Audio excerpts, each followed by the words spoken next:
Hello good evening everyone. मैं doctor Swati Sharma English सूत्रा में आप सभी का स्वागत करती हूँ। कैसे हैं आप सभी? और आज मैं आप लोगों के लिए जो लेकर आई हूँ वो है, आप लोगों को पता होगा कि UP TGT PGT D triple S B इनमें ना एक क्वेश्चंस आते हैं क्लॉज एनालिसिस के। तो क्लॉज एनालिसिस के या कंपाउंड कॉम्प्लेक्स या सिंपल सेंटेंस के क्वेश्चन आते हैं। आप मान के चलिए कि जैसे टीजीटी 2011 में 4 क्वेश्चन थे, तो अगर 5 नंबर का एक 4 नंबर का एक क्वेश्चन होता है तो भाई आप मान के चलिए कि भाई अगर ये जो है 10 से 15 नंबर के क्वेश्चंस आते हैं, तो अगर 2 क्वेश्चन भी आए या 3 क्वेश्चन भी आए, तो आप ही मान के चलिए कि 15 नंबर 20 नंबर आपके आ सकते हैं अगर आपको क्लॉज पहचानने आते हैं। तो अब मैं आपको क्लॉज कैसे पहचानते हैं वो मैं आपको बताऊंगी। बेसिकली हमें यही बताना है कि क्लॉज कैसे पहचानते हैं। अब ये है आपका UP TGT PGT exam 2025 clause कैसे पहचाने, यानी कि क्लॉज एनालिसिस के बारे में मैं आपको बताऊंगी। आज मैं आपको बहुत इंपॉर्टेंट पॉइंट्स जो हैं वो बताने वाली हूँ, जरा ध्यान से सुनिएगा। क्लॉज के नंबर पक्के, अगर ध्यान से वीडियो देख लोगे और इसको समझ लोगे तो क्लॉजेस में कभी आपके नंबर जो हैं वो नहीं कटेंगे। और इसके बाद मैं आपको इसके क्वेश्चंस भी कराऊंगी। तो आज मुझे समझाना है, तो चलिए स्टार्ट करते हैं और मैं आपको इसके बारे में समझाना भी शुरू करती हूँ। तो सबसे पहले ये बोर्ड का कलर कैसे बदल गया?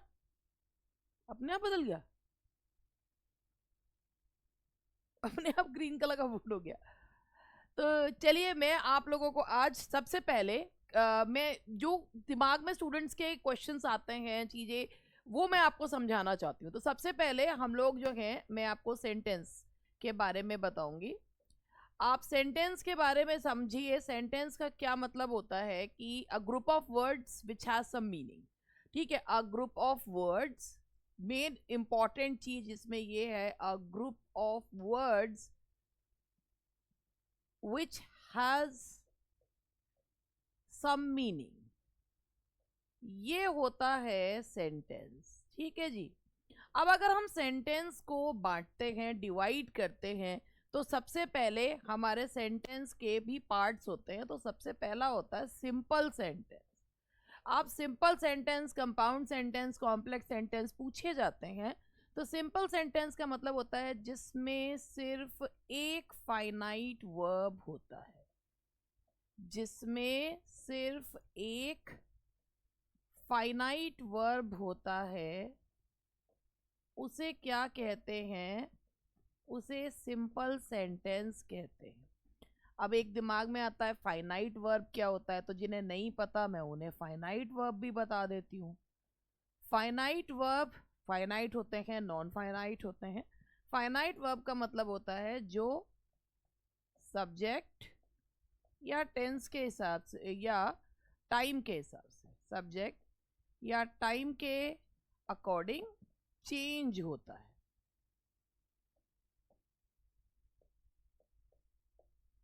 ठीक है जी, उसे फाइनाइट वर्ब कहते हैं। तो अगर मैं यहाँ पर अब एक सिंपल सेंटेंस में फाइनाइट वर्ब एक ही होगा, लेकिन नॉन फाइनाइट उसके साथ आ सकते हैं, तो नॉन फाइनाइट समझकर को फाइनाइट, कई लोग इसी में यही गलती करते हैं। तो मैं आपको इसका सेंटेंस का एग्जाम्पल जो है एग्जाम्पल समझाऊंगी। कई बार बहुत लंबे लंबे क्वेश्चंस होते हैं तो स्टूडेंट्स कंफ्यूज जाते हैं, यार ये सिंपल सेंटेंस है या ये कंपाउंड सेंटेंस है, कॉम्प्लेक्स। तो मैं आपको एक एग्जाम्पल देती हूँ।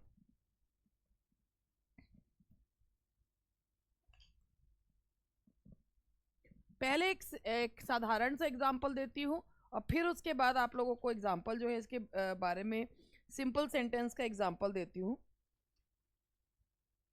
देखिए, जैसे हमने यहाँ पर एक सेंटेंस लिखा, एन ऑनेस्ट मैन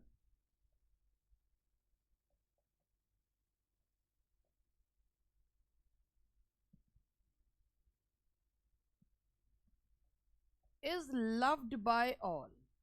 अब हमारे कुछ स्टूडेंट्स के दिमाग में आएगा कि यहाँ तो 2 वर्ड्स हैं, तो क्या हम इसको सिंपल मानेंगे या नहीं मानेंगे? तो let me tell you, helping verb और मेन वर्ब मिलके एक जो है वो वर्ब बनाते हैं। तो there is only one finite verb. Helping verb plus main verb is equal to one verb. तो ये जो है वो क्या है, that is a simple sentence. And honest man is loved by all, ये एक आपका क्या है, ये आपका सेंटेंस जो है ये आपका सिंपल सेंटेंस है। तो ये हुआ आपका सिंपल सेंटेंस का एग्जाम्पल कि भाई सिंपल सेंटेंस क्या होता है। नेक्स्ट हम लोग मूव ऑन करते हैं कि अब ये होता है, ये तो पहला हुआ, अब हमारा नेक्स्ट है कंपाउंड। तो मैं बहुत शॉर्ट में आपको एक चीज़ बता रही हूँ, कंपाउंड सेंटेंस क्या होता है। कंपाउंड सेंटेंस का मतलब होता है जिसमें दो प्रिंसिपल क्लॉजेज होती हैं, जिसमें दो प्रिंसिपल क्लॉजेज होती हैं।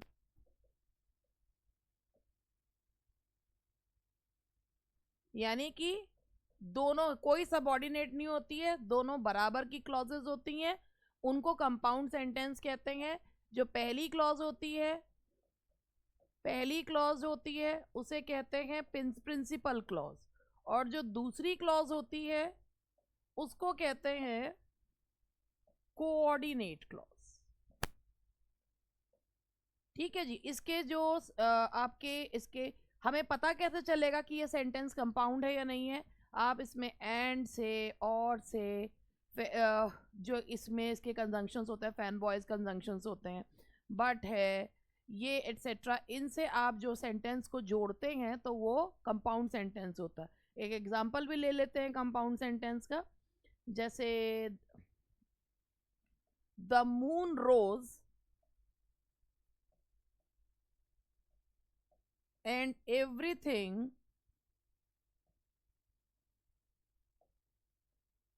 Looked bright. तो आप यहां ये समझिए, द मून रोज, एक वर्ब ये है कि जैसे चांद जो है वो आया, उगा, हर चीज जो है वो चमकदार लगने लगी। दूसरा वर्ब ये है, आप देख रहे हैं पहली बात ये एंड से जुड़ा है, यहाँ पर ये प्रिंसिपल क्लॉज है और ये भी एक प्रिंसिपल है, मगर ये इसकी सहयोगी क्लॉज है, तो इसे कोऑर्डिनेट क्लॉज कहते हैं। तो एक कंपाउंड सेंटेंस की पहली क्लॉज प्रिंसिपल होती है और दूसरी सबऑर्डिनेट नहीं होती है, उसे कोऑर्डिनेट क्लॉज कहा जाता है। ये हुआ हमारा दूसरा पॉइंट। अब हम लेते हैं तीसरा। अब तीसरा होता है कॉम्प्लेक्स। अब ये सेंटेंस होते हैं कॉम्प्लेक्स, जो होते हैं जिसमें एक प्रिंसिपल,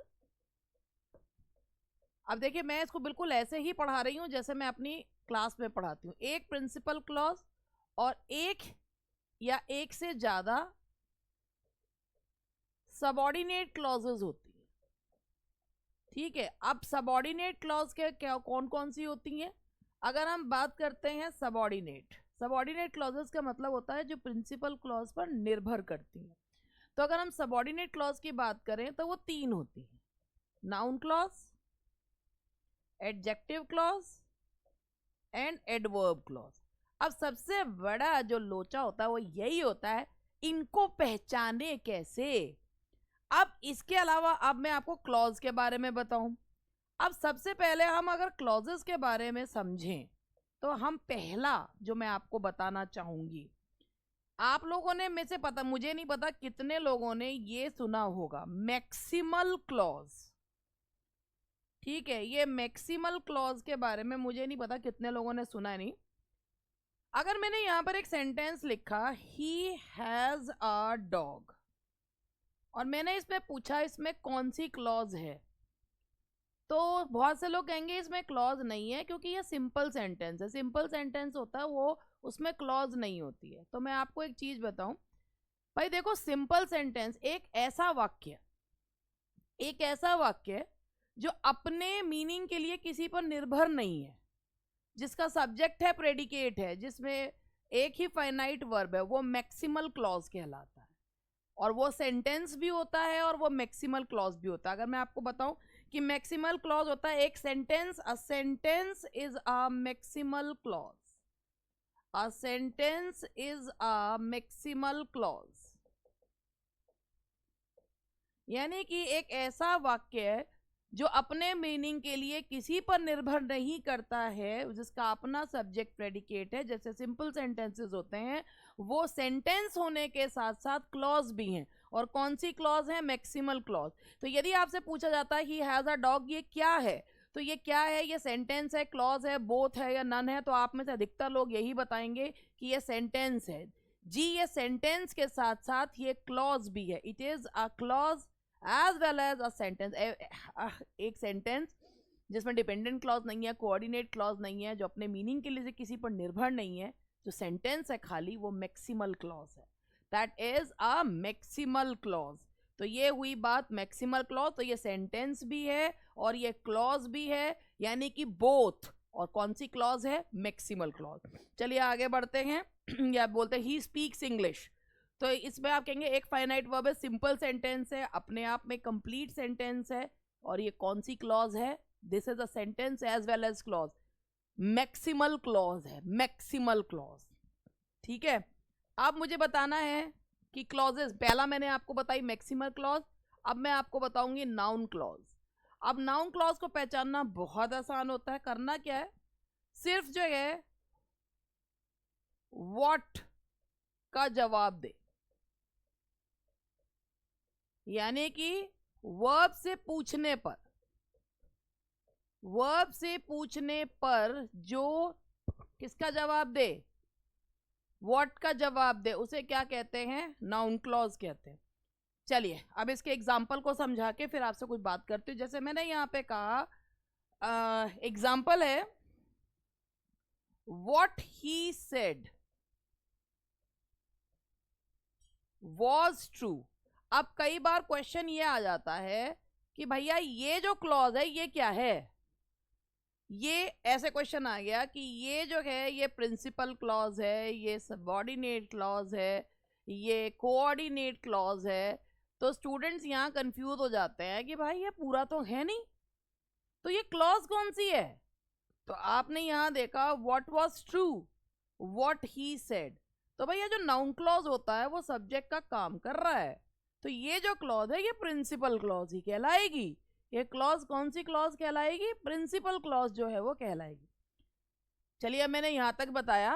अब मैं आपको एक चीज बताती हूँ कि YouTube पर अगर इस तरीके का चीजें जो हैं वो आप लोगों को कितने चैनल्स पे देखने को मिलती हैं, आप मुझे जरूर बताइएगा कि कितने लोग। क्योंकि देखो एक चीज ये है कि what ever I teach in my paid classes, वो चीज़ अलग हो जाती है। एक एक दो घंटे, एक डेढ़ घंटे के लेक्चर्स होते हैं या कुछ भी है। लेकिन यूट्यूब पर भी what ever I am giving, मैं एक क्वालिटी कंटेंट देने की कोशिश इसलिए करती हूँ।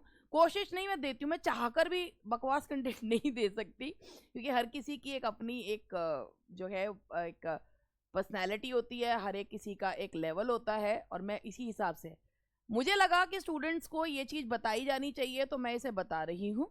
और इसके साथ मैं आप लोगों से एक चीज़ कहूँगी, जैसे भाई जो यूट्यूब पर मुझे देख रहे हैं, and if they like me, और उन्हें लगता है कि हमको इसको इलेबरेट करना चाहिए, इसको और डीप में पढ़ना चाहिए एग्जाम के। भाई देखो, आप एक चीज़ सोचिए, अगर आपको 15 मिनट में एक चीज़ बता रही हूँ, तो आप ये सोचिए उसमें कितनी चीज़ें और होंगी जो और निकाली जा सकती हैं, कितनी चीज़ें। उसको डिटेल में कहाँ होगा? वो हमारे कोर्सेज में जो पेड हैं। तो अगर आपको लगता है कि हाँ भाई ये अच्छा पढ़ाने वाली है, तो आप क्यों नहीं हम इंग्लिश सूत्रा को ज्वाइन कर लेते? और इंग्लिश सूत्रा के मेरे बारे में मैं थोड़ा सा इसके बारे में ऐड भी करना चाहूँगी। तो मैं बिल्कुल आप लोगों को इसके बारे में दिखाना चाहूँगी। ये मेरा जो है अपने इसके बारे में, ये थोड़ा सा दिख कम रहा है, थोड़ा बड़ा करूँ, नहीं बड़ा हो नहीं रहा।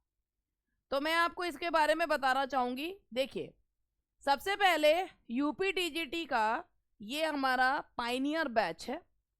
जो ये पाइनियर बैच है हमारा, इसमें इतने क्वेश्चंस हैं और इतनी एक्सप्लेनेशन है। मैं आपको बताऊं, मेरे पास जब स्टूडेंट जिन्होंने मेरा यूपीटीजीटी का कोर्स नहीं ले रखा था, मतलब पूरा जो कंप्लीट कोर्स था, जिन्होंने पाइनियर बैच लिया, उसके बाद उन्हें लगा कि अरे हम लोग इसका कोर्स भी खरीद लेते हैं तो हमें और फ़ायदा होगा। और जो सिर्फ पाइनियर से पढ़ रहे हैं, रोज़ मेरे पास मैसेजेस आते हैं कि थैंक यू मैम, आपके जैसा टीचर मिलना बहुत बड़ी बात है। वो मेरे सिर्फ पाइनियर बैच के स्टूडेंट्स हैं और वो ये चीज़ बताते हैं। यहाँ पर आपको जो टेस्ट पेपर्स हैं, लगभग 52 टेस्ट पेपर्स आपके पास आते हैं। और ये भागों में बटा हुआ है, मॉक टेस्ट, टारगेट टेस्ट, बहुत अच्छे लेवल के इसके new target test, pioneer test बहुत अच्छे लेवल के हैं, और वो सारा एक्सप्लेनेशन है उसमें। 1599 में इतना ज्ञान है इसमें कि अगर कोई इसको कर लेगा तो भाई, और जिसको चीजें समझ में आती हैं तो उसका एग्जाम निकलने से रुक नहीं सकता। लेकिन दूसरा जो है वो यहाँ पर देखो, अब उसके बाद लेकिन कई बार कुछ चीजें ऐसी हो जाती हैं जो पढ़ी ही नहीं होती। कई बार मेरे को कुछ स्टूडेंट्स ने कहा कि जब हमने डिटेल में पढ़ा तो हमें समझ में आया कि इसका मतलब क्या है। मैं कुछ पुराने वो पढ़ रही थी, तो उसमें लोग मेरे से स्टूडेंट्स ने ये तक पूछ रखा है कि मैम टॉल्स्टॉय, जो मतलब एक दो राइटर्स के नाम पूछे हुए हैं, जैसे वो ये क्या है, तो मैंने बता रखा है कि भाई ये राइटर्स के नाम है। तो कुछ ऐसे भी होते हैं तो उनको क्वेश्चंस नहीं समझ में आते। तो भाई लिटरेचर पढ़ने के लिए आप जो है इंग्लिश सूत्रा का लिटरेचर का बैच है 2999। ये 2999 का थोड़ी है, ये 3-4 हजार का है। ये गलत डला हुआ है इस पे। 3999 का है लिटरेचर बैच। 2999 डल गया, वो गलत डला हुआ है। 3999 का लिटरेचर का बैच है, जिसमें आपके नोट सारे घर पर आएंगे, जिसमें विलियम शेक्सपियर का पूरा जो है वो क्वेश्चंस और पूरे प्लेज की पूरा का पूरा उसमें प्लेज है, समरी पूरा उनके बारे में सब कुछ दिया हुआ है। उसके बाद हिस्ट्री ऑफ इंग्लिश लिटरेचर है, लिटरेरी टर्म्स हैं, पेपर्स हैं, और इसके अलावा इसमें जो पाथ टू विक्ट्री भी है। फिर उसके बाद यूपीटीजीटी लिटरेचर एंड ग्रामर का ये 5500 का बैच है, जिसमें लिटरेचर और ग्रामर दोनों है विद नोट्स, ये सब नोट्स के साथ आते हैं। यूपीटीजीटी पीजीटी 7800 का है, इसमें भी ग्रामर और लिटरेचर पूरा, पीजीटी टीजीटी सब कुछ। आपको एक काम ये करना है कि आप ऐप डाउनलोड करिए, वहां पर जाके स्टोर में देखिए, बहुत सारे कोर्सेज है, आप फिल्टर लगा के देख सकते हैं, यूपी टीजीटी, यूपी पीजीटी। और इसके अलावा हमारा DSSB का बैच है भाई, बिल्कुल नए सिलेबस के अकॉर्डिंग मैंने इसको पढ़ाया हुआ है, नोट सारे बनाए हुए हैं। अब ये सारे बैचेस वीडियो फॉर्म में हैं।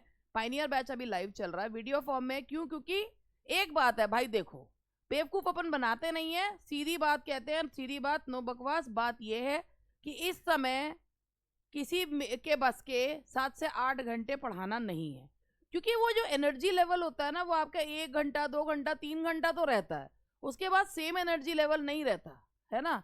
अब भैया नहीं रहता, इसलिए नहीं रहता, कोई हम असाधारण इंसान है तो। लेकिन स्टूडेंट्स जो होते हैं वो ब्रेक ले लेके पढ़ सकते हैं, लेकिन हम और वो 5 घंटे 6 घंटे 8 घंटे पढ़ सकते हैं। लेकिन टीचर्स जो होते हैं वो लगातार उसी एनर्जी से नहीं पढ़ा सकते, फिर घास काटने वाली बात हो जाती।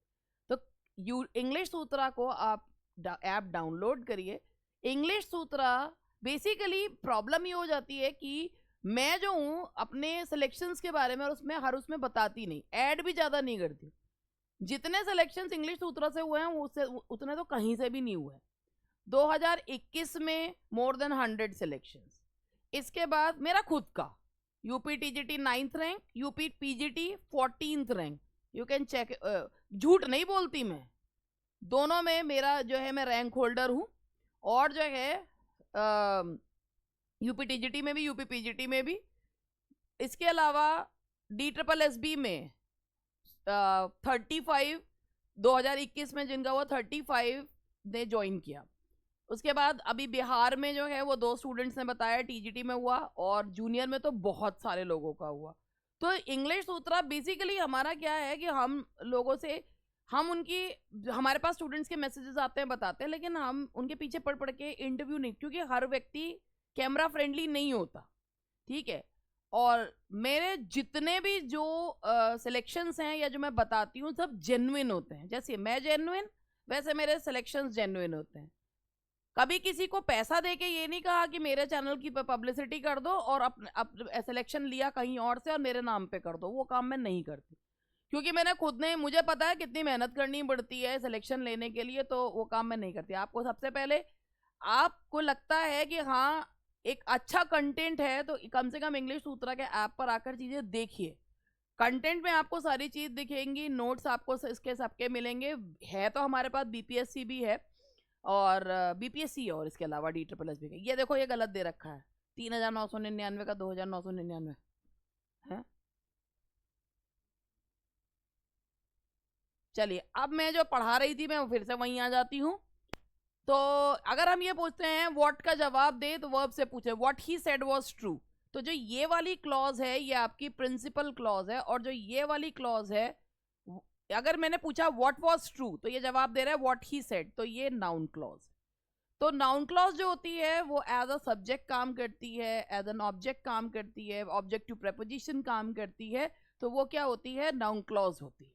ठीक है, अब एडवर्ब क्लॉज जो होती है ना वो समझाने में समय लगता है। अब मैं आपको इसके बाद समझाती हूँ एडजेक्टिव क्लॉज। अब जो एडजेक्टिव क्लॉज होता है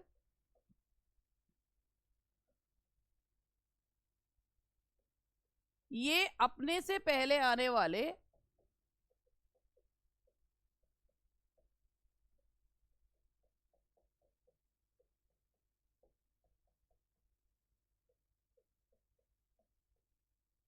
नाउन प्रोनाउन के बारे में बताते हैं।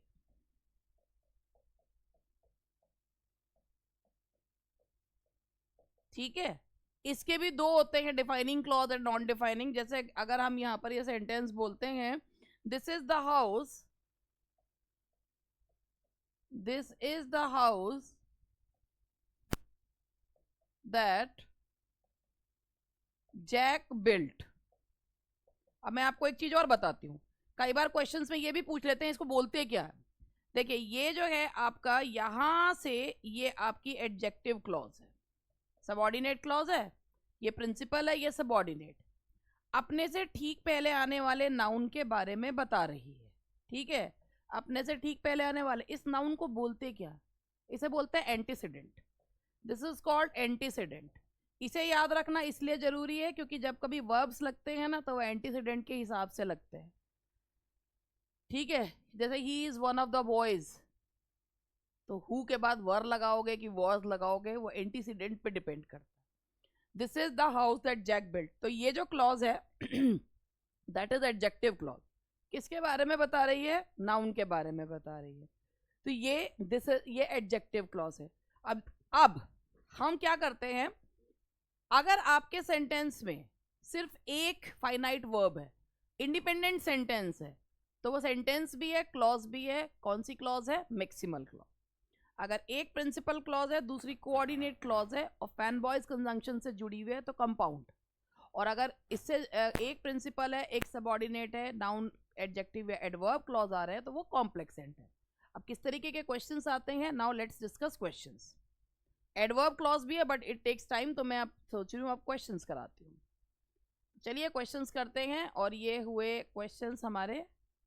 तो पहला जो क्वेश्चन है हमारा वो ये है, पहला देखिए, change the following into a complex sentence. He received the call of his friend and left for Delhi right away.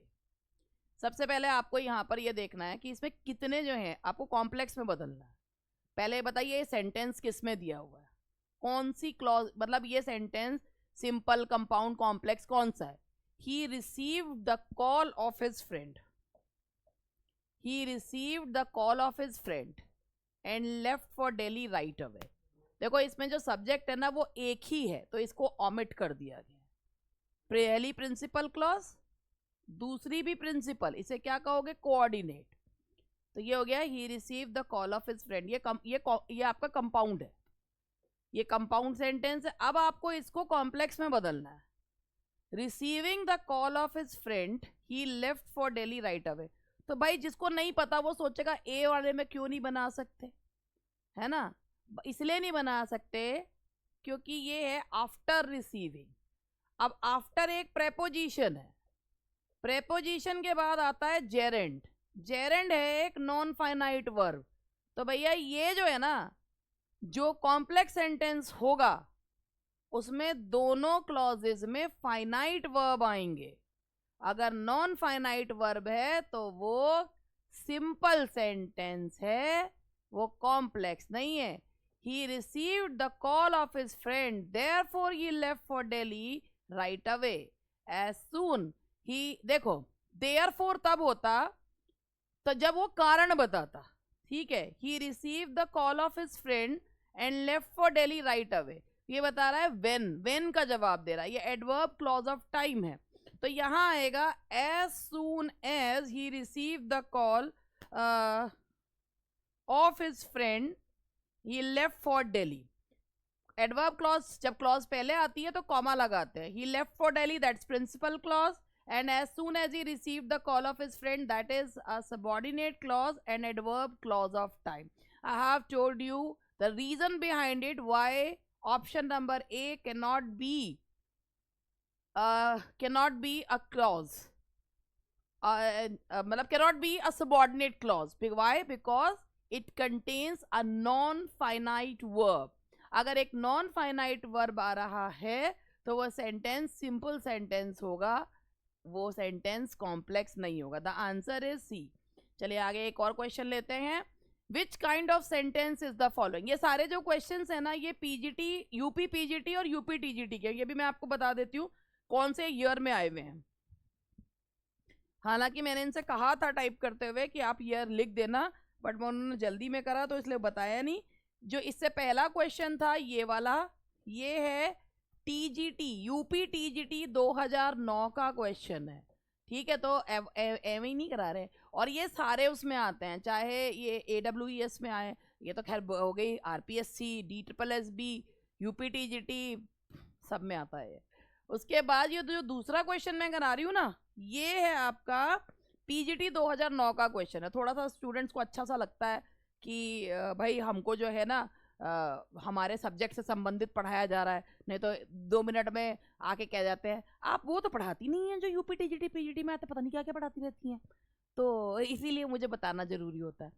He confess that he has committed the crime. सबसे पहले आपको करना क्या है, अगर इस तरीके के सेंटेंसेस आते हैं, सबसे पहले देखो सेंटेंस में फाइनाइट वर्ब कितने हैं। फाइनाइट वर्ब मैंने आपको बताया था, जो अकॉर्डिंग टू सब्जेक्ट और अकॉर्डिंग टू टाइम चेंज होता है। ही कन्फेस्ड, पहला वर्ब ये।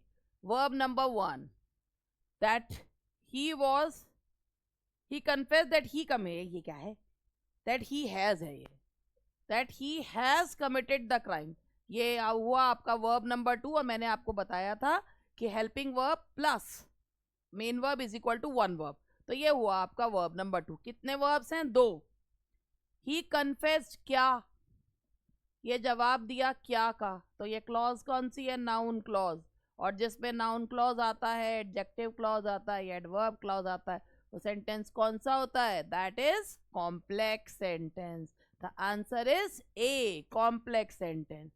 चलिए तीसरा लेते हैं। तीसरा क्वेश्चन आया था ये टीजीटी 2013, यूपी टीजीटी 2013 का क्वेश्चन है। यूपी टीजीटी 2013 का क्वेश्चन। मैंने कहा था यहाँ पर वो डाल देना, भूल गए, देखो मैंने लिख दी। Change the following into a complex sentence. He had to sign or be executed. अब सबसे पहले ढूंढो ये सेंटेंस कौन सा है। He had to sign or be, जब सब्जेक्ट एक ही होता है ना तो उसको दूसरे वाले में ऑमिट कर देते हैं। आप देख रहे हो यहाँ और आ रहा है, जब और आता है तो फैन बॉयज है, पहली प्रिंसिपल क्लॉज, दूसरी कोऑर्डिनेट क्लॉज, ये कंपाउंड है। अब कंपाउंड को तुम्हें बदलना है किसमें? कॉम्प्लेक्स में बदलना है। तो ही had to sign or he be executed. If he did not sign, पहले वाले में गलती क्या है? डिड के साथ वर्ब की फर्स्ट फॉर्म लगती है, ठीक है। इफ ही डिड नॉट, ये वैसे भी गलती है। If he had not signed he would have been executed, और ये मैं सारे देख लेती हूँ। यहां पर इसको ये देखिए, if he had to sign or be executed. If he had not signed he would have been executed. If he had, देखो भैया देखो ये कंडीशनल क्लॉज है, एडवर्ब क्लॉज ऑफ कंडीशन है। If he had not signed, ये यहाँ पर आपका है, अगर उसने साइन नहीं किया होता तो उसे मार दिया गया होता। मतलब पास्ट की कोई ऐसी कंडीशन जो हो सकती थी मगर हुई नहीं, तो इसीलिए यहाँ पर, और ये जो क्लॉज है ना ये एडवर्ब क्लॉज ऑफ कंडीशन है। he would have been executed ये प्रिंसिपल है, और ये वाली आपकी एडवर्ब क्लॉज ऑफ कंडीशन है, और ये जो है आपका सबॉर्डिनेट क्लॉज है, ये है आपका। तो इस तरीके का क्वेश्चन है, इसका आंसर है बी। तो भैया देखो ऐसा है, हमने तो 3 ही क्वेश्चन लिए। टीजीटी 2011 में ऐसे 4 क्वेश्चन थे, और 2021 में कंडीशनल क्लॉजेस के 4 क्वेश्चन थे। तो अब चॉइस इज योर्स। अगर आपको 15 नंबर 20 नंबर लेने का मन नहीं है तो मत पढ़ो क्लॉज, कोई जरूरत नहीं है। अरे कौन तुम्हारी कनपटी पे बंदूक रख के अब तुमसे कह रहा है ना। ये देखो भैया, बात ये है, अगर ये कहने में मजा आता हो हम एक क्वेश्चन से रहेगा और दो क्वेश्चन से रहेगा, देखो भैया I am very straight forward, I am a very straight forward person. तो मैं ये कहती हूँ जो बीती ताही बिसार दे, आगे की सुधी ले। और इसका मतलब ये है कि जो चीज बीत गई है, how long can you weep over it. जब हम एक चुटकुले पे हंस नहीं सकते तो काहे को एक ही बात पे रोते रहे भैया, छोड़ दो उस चीज को, नहीं करना वो, लीव दैट थिंग। अब नई चीज है, नया करो पूछिए। और जब तक पुरानी चीज को हटाओगे नहीं, नई चीज मिलेगी कैसे? या खुद को सांत्वना ही देते रहोगे? हम्म। और एक चीज ये है कि देखो, अगर तुमको पसंद आए तो इसे शेयर मत करना, छुपा के रख लेना। करते तो यही हैं लोग, मेरे बारे में बताते ही नहीं है, मुझे खुद ही चीख चीख के बताना पड़ता है। तो वो जंगल में मोर नाचा किसने देखा, वो वाली स्थिति हो जाती है ना। स्टूडेंट मुझको बोलते हैं मैम हम आपके बारे में इसलिए नहीं बताते कि यार इतना अच्छा जो है फिर सबके पास हो जाएगी चीज, और अगर ना पसंद आए तो शेयर कर देना, जिससे कि मुझे ढेर जगह मेरे कमेंट सेक्शन में भर जाए। ये देखो आगे पढ़ाने के लिए, आता जाता कुछ है नहीं। I would love to do that.